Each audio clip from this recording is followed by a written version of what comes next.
Hello, and welcome back to the Murakami Companion podcast, a show inspired by the works of Haruki Murakami, where we analyze his body of work in its entirety. Today we'll be talking about Men Without Women, a short story collection published in Japan in 2014 and later in English in 2017. As always, spoilers ahead. Recently, the focus of the book has been put mainly in the first story, Drive My Car, a title inspired by a song of the Beatles by the same name, which serves as the basis for the film Drive My Car, directed by Ryusuke Hamaguchi and released in 2021, which won Best Screenplay at the Cannes Film Festival and an Academy Award for Best International Feature Film. As the song Drive My Car by the Beatles opened up their album Rubber Soul, the short story Drive My Car opens Men Without Women, and it's the hit single, it's the strongest story. It's nothing crazy, it's just a man telling this girl, who happens to be temporarily his driver, this story about how he found out his now dead wife cheated on him while she was still alive, and what he did when he found out whom she cheated on him with. I'm not gonna spoil more than that. But the book doesn't end there, surprisingly. There are another 6 stories. It's not a long book, but it's not short either. The stories in here are individually pretty long. These are all good, but I will highlight an independent organ about a man dealing with the intensity and vulnerability of falling in love. Also, Sherazade, which is a story about a man confined to his home that listens to stories from a woman named Sherazade, which is parallel to a well-known literary classic. Also there is Kino, which is about a man who just divorced and opens a bar and bad things happen. But maybe the most interesting one is Samsa in Love, which is a reversal from Franz Kafka's book The Metamorphosis. Here, instead of a man being turned into an insect, it's the story of an insect being turned into a man. Being turned into Gregor Samsa, in fact, the protagonist from The Metamorphosis. Which is pretty funny at first, and it's nice to see more Murakami's reference to Franz Kafka, especially after reading his novel Kafka on the Shore. But this one is a story of this strange creature who feels love for the first time, but he is still an insect trying to adapt to the life of being a human.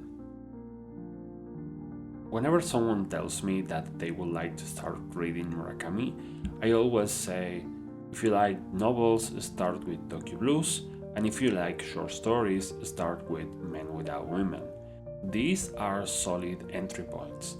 These books are quality from beginning to end, and there's nothing a new reader might find weird or off-putting. The stories are unified by a theme, which is masculine loneliness, grief, trauma, nostalgia, and the one that I think is the key word, isolation. As an adult heterosexual male in the face of loneliness, one very often does not have a support group. One does not have someone who listens. And maybe in the face of a new relationship, one might feel very vulnerable, exposing those traumas, exposing that broken part of oneself. Oh yeah, and I forgot mentioning Yesterday, which is the second story of the book. That one is a fun read.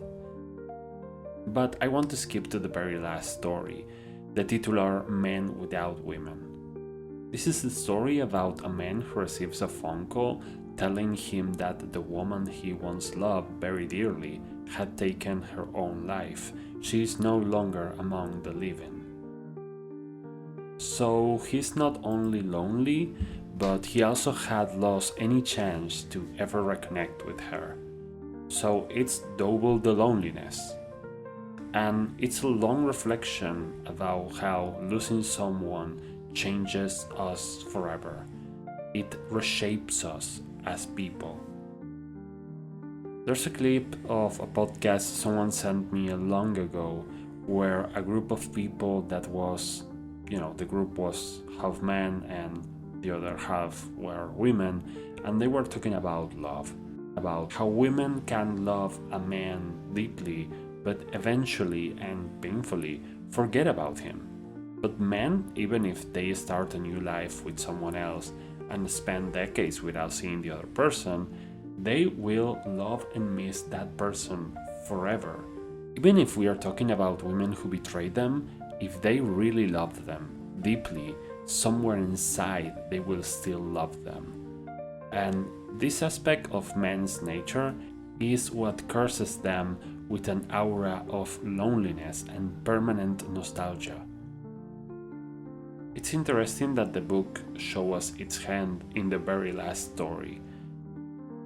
It starts with Drive My Car, which is a story about loss and betrayal, but also about healing, forgiving, and finding someone who listens to you. In contrast, it ends with the titular story, Men Without Women, in which a similar situation happens, but ends in a much darker, lower point, a complete loneliness, a complete darkness. If you were to read the short stories in reverse order, the feeling of the book will change drastically. It will start in a dark place and end up in a bright spot. But in the real order, it begins welcoming and inviting, and it slowly becomes darker. If it were to start in a dark place and end in a better place, it will feel like if you have to expect that things might sort themselves out. But actually, by having them start in a more fun story and end in a very dark one, it's telling you to stay in the light. Don't become a person without people around him. Don't go into the dark.